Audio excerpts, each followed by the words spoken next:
Teddy did his thing, Von did his thing, and the Broncos rolled on to a shutout victory, 26-0, the final.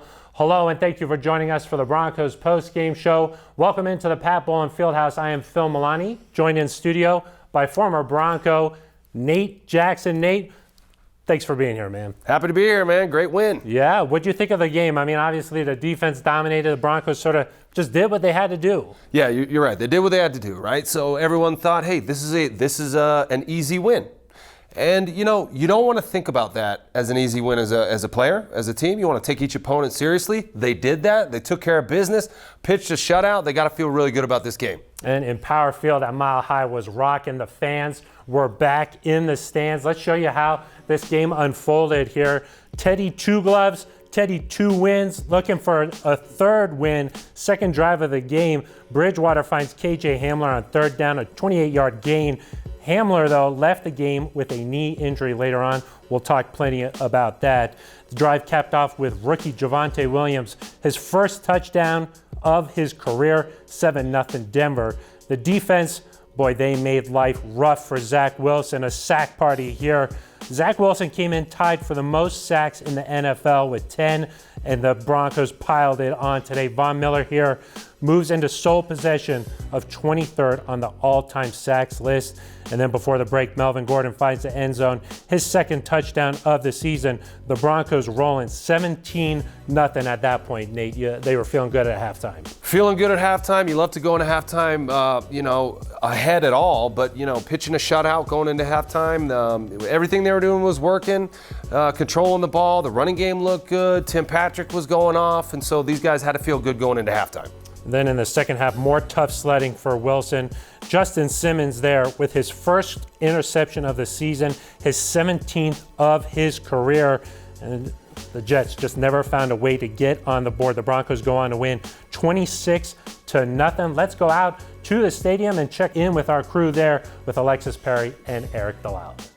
A shutout victory for your Denver Broncos. Eric, let's go ahead and start with the Broncos' second drive of the game. Ate up over 7 minutes on the clock and resulted in what is the first of what I'm sure is many Javonte Williams touchdowns coming up for him. What really impressed you about this Broncos in that first half? Yeah, I think the first thing was that 3rd and 9 conversion. They were not very good on third down last week against the Jaguars. Still some room to clean things up, but you get a pass to KJ Hamler there, end up with a touchdown to Javonte Williams to go up 7-0. You follow it up with a field goal, go up 17 before the half, and really it's over before halftime even gets here. You like to see the Broncos take care of business against the team that frankly they should take care of business against. Well, heading into this game, these defenses were actually pretty comparable, both ranking in the top 10 in many statistical categories, but I think the Broncos got the best of this matchup here today. What impressed you about this Denver defense? Well, they just got after Zach Wilson all day. I mean, a quarterback rating of 42%, I think.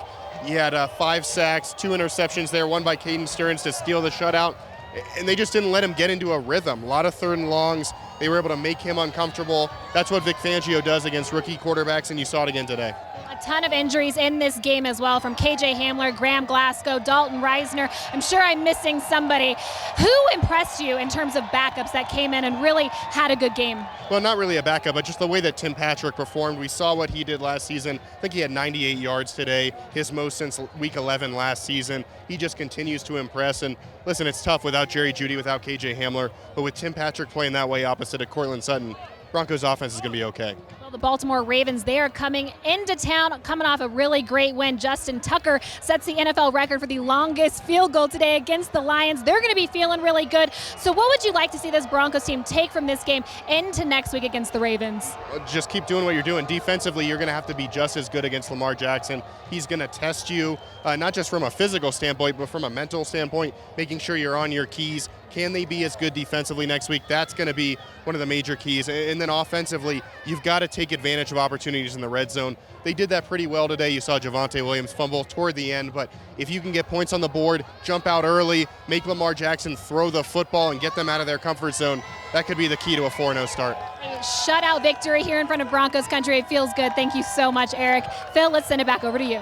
All right, back here in studio with Nate Jackson. Nate, let's talk about this Broncos defense. I mean, so much hype coming into the season about that side of the ball. They've lived up to it. week 3 here in a shutout. Yeah, you said it. They lived up to the hype, right? Literally nothing the Jets were doing today was working. I don't know how many times they passed the midfield line.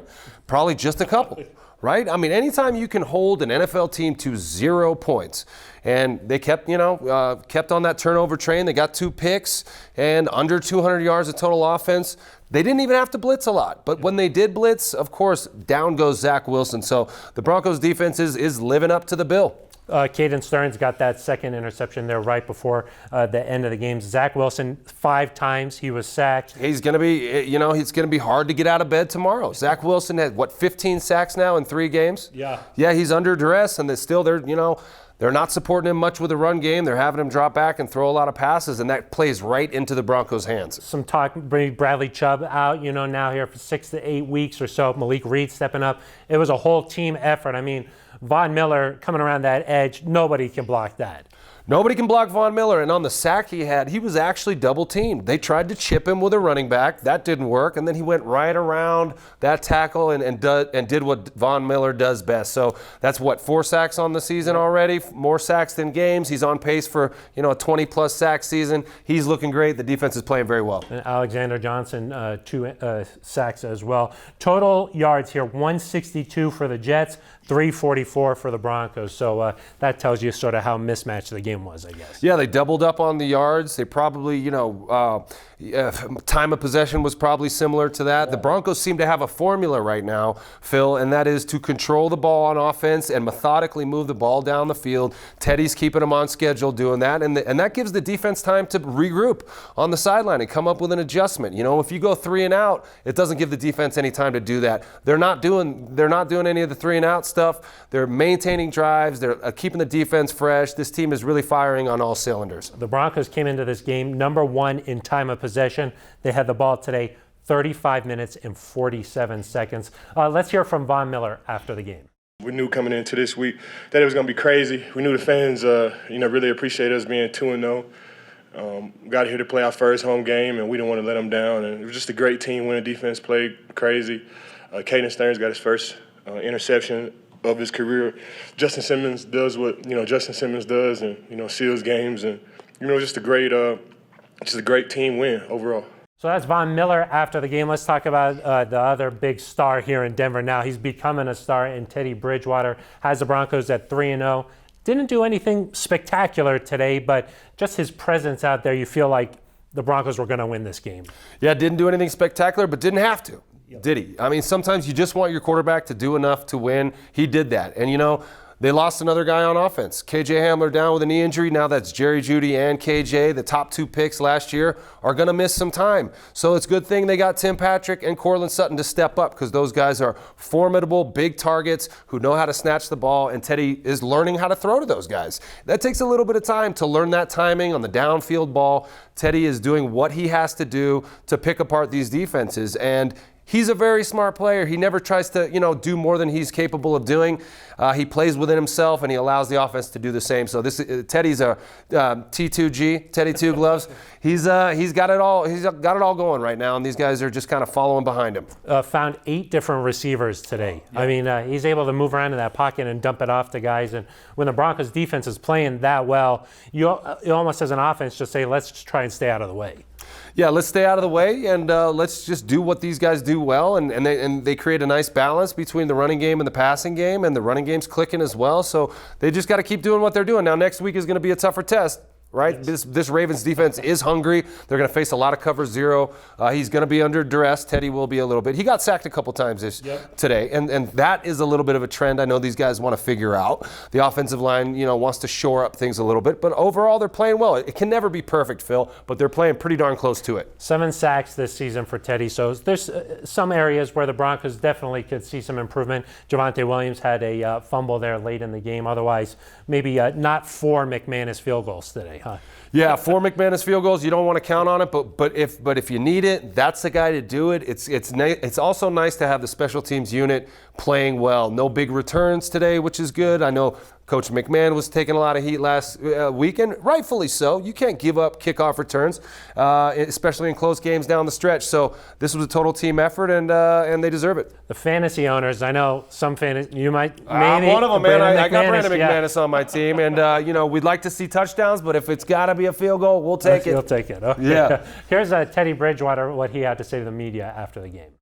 As you saw today, we just give those guys a chance and they make plays. And, if teams want to sell out and stop the run, we're going to ask our receivers, our tight ends, even running backs to do a great job of just helping the pass game get going. So, we understand each week teams are going to play us different, and we try to come up with the plan to help us go out there and play at our best.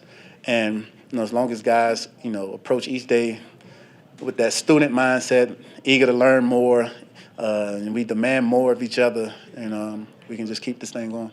One of Teddy's big targets out there, Tim Patrick, 5 catches, almost 100 yards on the day, really stepping up. And I know we were talking while we were watching the game, Nate, every week it seems like there's a new guy who steps up. This time it was Tim.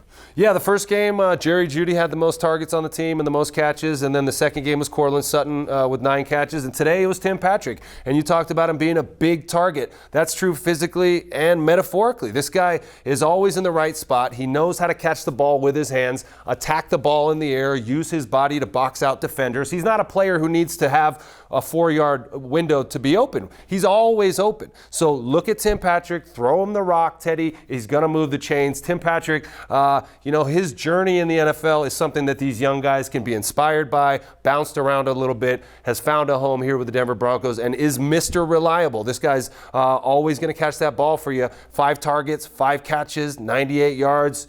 Keep going to Timmy Patrick. Yeah, I mean, he catches everything that comes his way. Everything, right? Everything. He's a Hoover vacuum cleaner. He just sucks it up. Let's go back out to Empower Field at Mile High one more time and check in with team reporter Sydney Jones. Outside the locker room here with Alexander Johnson. Alexander, a shutout win against the Jets. How do you feel about the defense's performance today? Can't draw it up any better. It's amazing to get a shutout, but it's hard to come across in the league, and it just feels amazing just how good the team playing together, and then the goose egg just set it on top. You had 2 sacks, 2 tackles for loss, pass breakup. You were on one today. Yeah, it felt good. It's amazing. It's a blessing, all thanks to God. But just working with my teammates, I know those sacks wouldn't come without my teammates getting good pressure on the edge and making the quarterback step up. So, you leave me one-on-one with the running back, I have to win. So, that right there was just amazing just to get those 2 sacks. And we saw the Dino dances back. Yeah, Dino can always be there, so I had to pull it out. It just felt right. What did Coach Vic Fangio say to you guys after in the locker room? Man, he just said keep it up. What we said coming into halftime is don't let up and just keep putting it on them. And we did that, and that's what he pretty much was saying. We did what he said in the halftime, and we put it on him, and we came back in the locker room knowing we did what our goal was to do coming out from the half. Well, Alexander, congratulations on the win. Appreciate your time. And thank y'all, and let's go Broncos. Thank you very much, Sydney. One of the downsides to this game we talked about a little bit earlier, injuries. KJ Hamler left this game with a knee. It looked like maybe it buckled there. I know for a wideout, that's always something scary to see. Yeah, it's tough, and KJ's had his issues with injuries, right? He's had hamstrings that have kept him off the field, and they were really trying to keep him fresh, and they're following the science to do so, kind of keeping a pitch count on him at practice to make sure he wasn't overextending himself. But then that's football. Sometimes you get caught in a position that's compromising, and something happens, and so KJ's going to miss some time. Hopefully it's not serious, but someone's going to have to step up. Yeah, it might be a guy like Deontay Spencer, yeah. Which, I mean, at the beginning of the year, that room was so deep and now quickly depleted. Even a guy like Kendall Hinton might have to step up. Yeah, and that will affect the way they call plays. You might see more 2 tight end stuff, even 3 tight end stuff to keep those guys on the field who are comfortable with the offense and know what's going on, to pull a guy off practice squad or pull a guy off of an inactive spot to put him in the game. Might take a couple weeks to get him up to speed. And then on the offensive line, both guards go down in this game. Dalton Reisner left with a foot injury. Graham Glasgow left with a knee injury. And then in come 2 pretty inexperienced guys. Yeah, you never like to see your guys go down, and that's, you know, it's more stuff to deal with. Every NFL team is dealing with it though. So how deep is your roster? You know, are these guys ready to step in and play? And you talk about Netani Muti, he's had some experience and he's ready to go. And then the other guy is Quinn Miners, a Division III player. I played D3 football, so I you know, have a soft spot in my heart for Quinn Miners and what he's going through, and it's good that he's getting these reps. You know, there's no way to prepare yourself for NFL reps other than doing it. And sure, we don't want anyone to get hurt. Hopefully they're not serious injuries, but now he's getting valuable reps, and I know they like him enough to have drafted him in the 3rd round, right? So this is a guy they want to see develop, and he got some chance to do that today. What's the hardest part about being a D3 guy coming into the NFL game? A lot of pressure on you to succeed as a 3rd-round pick. Yeah, a lot of pressure, and for me, I was a receiver, so the skill positions weren't super different. You do see some guys in D3 who have the ability to make that leap. The hard part is going from being an offensive lineman in D3 to an offensive lineman in the NFL like Quinn Miners is doing. The size of the defensive linemen in the NFL are so much different than D3. Those D3 guys he was blocking were smaller than you, Phil, and you're not as big as the NFL defensive lineman. He's getting an up-close personal look at that right now, but we'll see how he does. Yeah, Wisconsin Whitewater not going up against you know, some 6'6", no, not 330 pound guys. So, yeah. He'll have to adjust quickly here as we find out more about the injuries to Reisner and Glasgow. Let's go back out to the stadium one more time. Check in with Matt Boyer. Outside the Broncos locker room with safety Justin Simmons. Justin, you guys are 3-0 for the first time since your rookie season in 2016. So what's the feeling like in the locker room after that game, and how are things? What was Coach Fangio's message to the team? Yeah, you know, it was exciting. You know, I think, you know, the message was it's important to know where you're at and at the same time not get comfortable. And, you know, we're obviously going to celebrate the win, and it was big. And, you know, Broncos country was huge. It was so great to see them back out in the stadium today. And we're going to celebrate, but, you know, 1-0 every week is what we preach. And so after tomorrow, you know, clean slate, start all over. Last week in Jacksonville, K-Jack gets his 20th interception. This week you got 17, number 17, slowly catching him. So take me through that play, because it looked like you just read the play perfectly. Yeah, it was just great communication. Anyone that, you know, knows me knows I'm big on communication and making sure we're all on the same page. And there's a lot of communication pre-snap that happened with both Kareem and I and the linebackers that allowed me to be able to kind of play free and read the quarterback and make the play. And so it was an all-encompassing, you know, defensive effort, and love playing with those guys. And we just got to find a way to just keep building this thing and have this carry on throughout the year. How much momentum does this win give you? Because Ronald goes down, Chubb, Josie, you guys have been tested already, but this shutout win proves that you guys can really come together. What does this win do now for going into the game against Baltimore? Yeah, it's huge. It's so hard to win in the NFL. No matter who you're going up against, you know, every week you're liable to lose. And especially when you talk about, you know, pitching a shutout, that's extremely difficult, you know.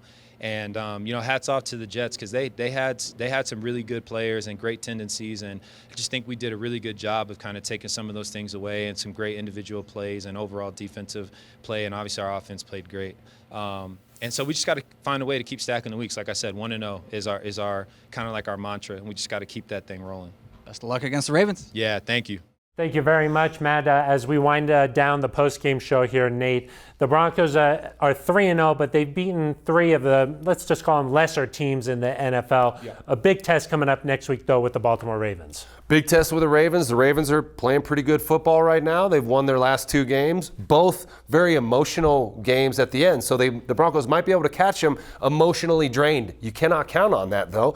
This Ravens defense is hungry. They play a lot of cover 0 man stuff. Cover 0 is no safety deep. They're bringing the house. Teddy's going to get a lot of pressure put on them, and it's up to those guys to understand where their hot routes are and be ready to win off the line of scrimmage. And on the other side of the ball, Lamar Jackson presents a huge problem for any defense. I know that, you know, Vic Fangio is going to have these guys ready to go, but he's such a dynamic athlete. He does such great things with the ball in his hand. You're going to have to contain him somehow. So it's going to be a really interesting game. And of course, it's going to be at home. The stadium's going to be rocking. I'm excited because I'm going to be there. I'm ready to see this game. It kind of feels like maybe people are hesitant to buy into the Broncos just yet, you know, because of the teams they beat. Rookie quarterbacks, Trevor Lawrence, Zach Wilson.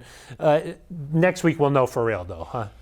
Yeah, we'll know for real next week. But you know what? If they lose next week, they're still 3-1. If you're hesitant to jump on, why? These guys have won 3 games straight against 3 NFL opponents. They're not playing Pee Wee or Pop Warner teams. These are one of 32 of the best teams in the NFL or in the world. Yeah. These are all professional football players, Phil. So if you're a Broncos fan, you got to be excited about what they've done. 3 straight wins to start the season, and if you go back to preseason, that's 3. They're on a 6-game win streak right now, Phil. Yeah. So let's get on board and support this team. Broncos at 3-0 for the first time since 2016. So definitely exciting times football-wise here in the Mile High City. Nate, thanks for coming on, man. Appreciate it. Happy to be here, Phil. Anytime. We'll see you again later on in the season, right? Absolutely. That's right. Okay. All right, man. Well, the Broncos get it done. They beat the Jets 26-0, their first shutout since Week 6 of the 2019 season, and they're sitting pretty at 3-0.